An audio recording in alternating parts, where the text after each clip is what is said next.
हर घर में सबसे ज़्यादा इस्तेमाल होने वाली सॉस मेयोनीज़ है। मेयोनीज़ इसलिए क्योंकि हम इसको ginger burger, shawarma, fries, sandwich, पराठे, ब्रेड वगैरह पर लगाकर खाते हैं। इसको बनाना बहुत ही आसान है। इसमें आपको बिल्कुल भी चूल्हा ऑन करने की ज़रूरत नहीं आती। बगैर चूल्हे के सिर्फ हम मशीन की मदद से इसको बना लेंगे। तो चलें इसको बनाना स्टार्ट करते हैं, वो भी मेरे स्टाइल में।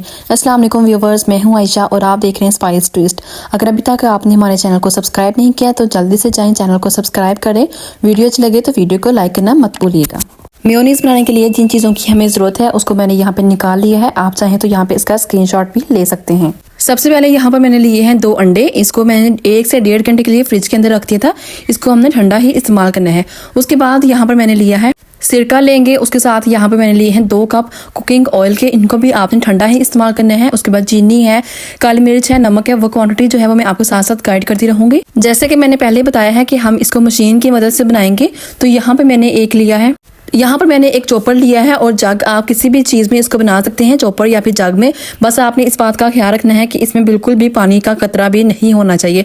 अच्छे से आपने इसको ड्राई कर लेना है। इससे ये होगा कि आपकी जो मेयोनीज़ है वो लंबे अरसे के लिए स्टोर हो जाएगी, उसमें किसी किस्म का भी फंगस वगैरह नहीं लगेगी। तो मैं इसको जग के अंदर बनाऊंगी। जग बिल्कुल खुशक था अंदर से। तो अब सबसे पहले हम इसमें 2 अंडे शामिल करेंगे। यहाँ पर ठंडे अंडे मैंने इसमें शामिल किए हैं। 1 से 1.5 घंटे के लिए आप उसको फ्रिज में रख दें। अंडे शामिल करने के बाद अब हम इसमें नमक और काली मिर्च शामिल करेंगे। तो यहाँ पर मैंने मेजरिंग स्पून्स ले लिए हैं। इसका जो 1/4 यानी कि चौथाई हिस्सा है वो हम इसमें काली मिर्च और नमक शामिल करेंगे। काली मिर्च और नमक इस तरह शामिल करने के बाद अब हम इसमें 1 टेबलस्पून चीनी शामिल करेंगे। आप चाहें तो यहाँ पे पिसी हुई चीनी जो होती है वो भी ले सकते हैं, वरना इस तरह साबुत चीनी भी आप इसके अंदर डाल सकते हैं। 1 टेबलस्पून भर के आपने चीनी इसमें शामिल कर देनी है। चीनी शामिल करके आप चाहें तो इसके अंदर लहसुन की 2 से 3 कलियां भी शामिल कर सकते हैं, लेकिन मैंने लहसुन यहाँ पे इस्तेमाल नहीं किया। और उसके बाद हम इसमें 1 टेबलस्पून सिरका शामिल करेंगे। अच्छा, यहाँ पे आप चाहें तो आप नींबू का रस भी शामिल कर सकते हैं, लेकिन नींबू का रस मैं यहाँ पे शामिल नहीं करूँगी। मैं यहाँ पे व्हाइट विनेगर शामिल करूंगी। 1 टेबलस्पून भर के हमने व्हाइट विनेगर इसमें शामिल कर देना है। सारी चीजें अब हमने इसके अंदर शामिल कर दी हैं। कुकिंग ऑयल का भी हमने इसमें शामिल नहीं किया, वो कब शामिल करना है वो साथ साथ मैं आपको गाइड करती रहूंगी। आप देखिए इसको हमने कवर कर दिया है। मशीन को हम चला लेंगे।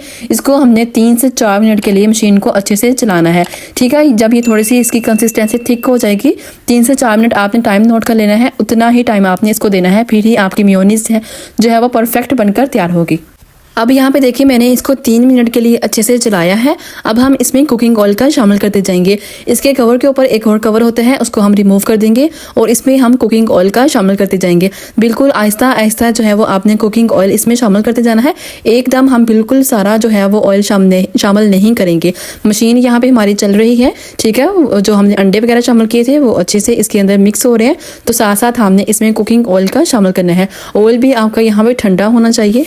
कुकिंग ऑयल हमने सारा इसमें शामिल कर दिया है। आप चाहें तो इसमें थोड़ा सा कुकिंग ऑयल मज़ीद शामिल कर सकते हैं। अगर आपको इसका पेस्ट थोड़ा सा पतला लगे तो आप इसमें थोड़ा सा और, यानी कि अगर आपने 2 कप कुकिंग ऑयल के शामिल की है तो आप 1 कप और इसमें कुकिंग ऑयल शामिल कर दें। इसको आपने अब 5 से 6 मिनट के लिए अच्छे से चलाना है। यहाँ पर मैं आपको थोड़ा सा इसकी लुक दिखाऊँ, ये है इसकी लुक। अच्छा, 5 से 6 मिनट चलाने के बाद अब मशीन बंद कर देंगे। इसको मैंने निकाल लिया है।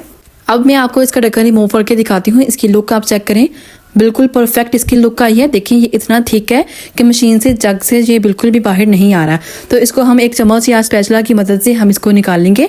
यहाँ पर हम एक कटोरी लेंगे जिसके अंदर हमने इसको निकालना है। यहाँ पे देखें ये बिल्कुल जो है वो बिल्कुल भी पतला नहीं है, बहुत ज़्यादा थिक है। बिल्कुल इसी तरह से तैयार हुआ है जैसे बाजार से हम मेयोनीज़ लेके आते हैं, वैसे ही इसकी कंसिस्टेंसी है।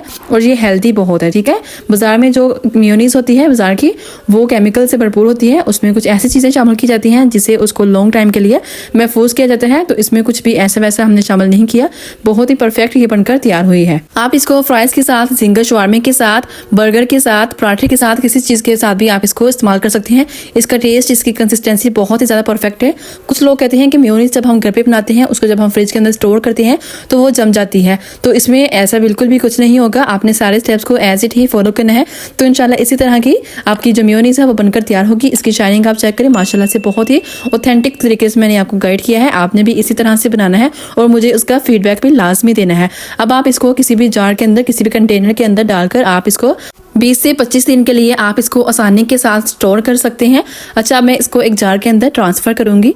आप यहाँ पे इसकी लुक देखें माशाल्लाह, और इसका टेस्ट जो है वो भी बहुत ज़्यादा बेहतरीन है। आपने एक दफ़ा इसको लाजमी ट्राई करना है। आप जब इसको ट्राई करेंगे तो उसके बाद आप बाजार वाले मेयोनीज़ को बिल्कुल भी प्रेफर नहीं करेंगे, आप बल्कि यही प्रेफर करेंगे कि आप मेयोनीज़ को घर पे बनाएं बहुत ही आसानी के साथ, और कम बजट में ये बनकर बहुत सारी मेयोनीज़ तैयार हो जाती है।